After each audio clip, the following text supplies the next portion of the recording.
یہ ہمارے بہت سینئر ہمارے ہمارے ہمارے ہم نوا ہمارے ساتھ کام کرنے والے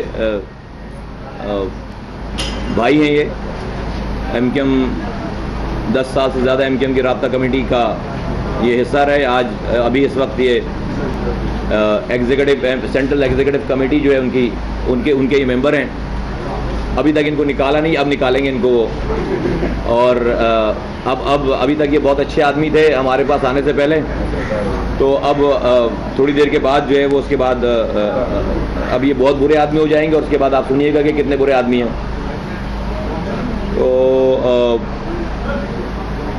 یہ وہی سلسلہ ہے, چل رہا ہے سارا سلسلہ. جو لوگ آ رہے ہیں خود سے, اور افتخار بھی ایکچولی رنداوا بھائی ٹریول کر رہے تھے آسٹریلیا, اور وہاں سے جب ہم آئے ہیں تو ہمارا انہوں نے کال کی تھی تقریباً 4-5 دنوں کے بعد, اور اس کے بعد سے یہ کل ہی یہ پرسوں پہنچے ہیں واپس پاکستان, اور اپنے گھر گئے ہیں پہلے, اور وہاں سے پھر یہ صبح آج یہ آ گئے ہیں. تو یہ نہیں تھے ملک کے اندر جب ہم آئے ہیں, اس وقت یہ نہیں تھے, تو آسٹریلیا گئے ہیں.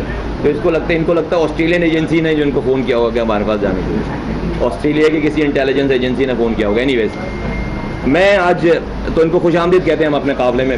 میں اپنی بات کر لوں گا, تو پھر اس کے بعد افتخار بھائی بھی آپ سے گفتگو کریں گے. میں چند باتیں آج کرنا چاہتا ہوں آپ لوگوں کے ذریعے پاکستانیوں سے, اور بہت اہم ہے, اور میں آپ لوگوں کا شکر گزار ہوں کہ یہ ایز اٹ از یہ ساری چیزیں پاکستان اور پاکستانیوں کو جائیں. 2-3 دنوں سے ہمارے سابقہ دوست ایم کیو ایم والے پریس کانفرنسز کر رہے ہیں, اور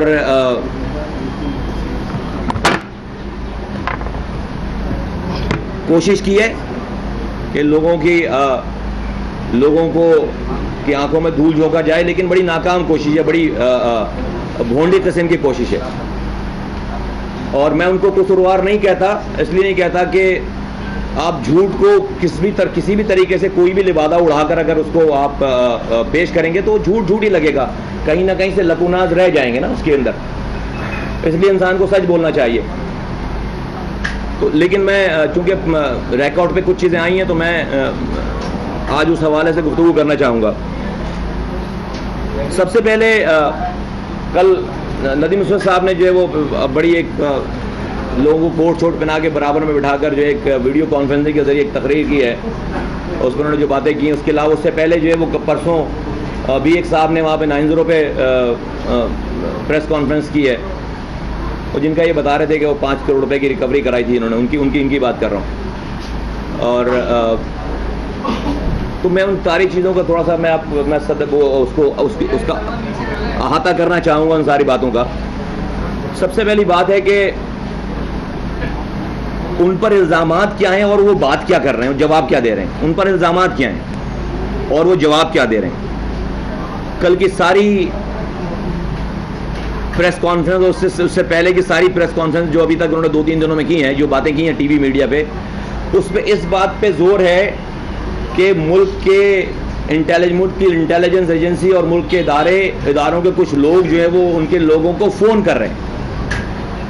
ٹھیک ہے, یہ ان کی کرکس ہے, اور اس کے لیے انہوں نے راحیل شریف صاحب سے ملنے کی خواہش ظاہر کی ہے.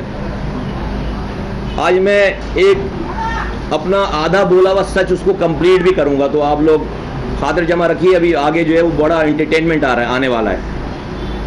آدھا سچ میں اس کو کمپلیٹ کروں گا بیچ میں اپنی گفتگو کے درمیان میں.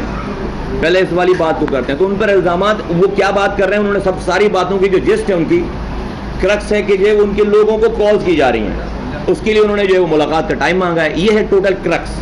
ٹھیک ہے, اب ان پہ الزامات کیا ہیں, ہم نے کیا بات کی ہے, ان پر الزامات کیا ہیں.